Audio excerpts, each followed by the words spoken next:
So, good morning guys. So, review ko lang sa inyo si Smash 110. Ito yung gamit ko, Smash 110. Ito yung motor ko. Mag-iisang taon na siya, halos mag-iisang taon na siya sa akin.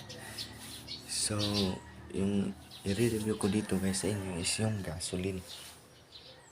Yung gasoline niya guys, yung i-review kung gaano ba siya katipid. So, si Smash 110 guys, yung gasoline niya, yung 1 liter ay abot siya ng, sa akin umabot siya ng 72 kilometers. Yung 1 liter ni Smash 110. Ayan po yung akin guys, Smash 110.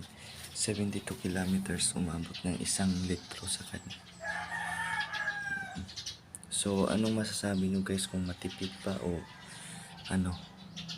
matipid pa o hindi? Ito po yung motor ko, Smash 110.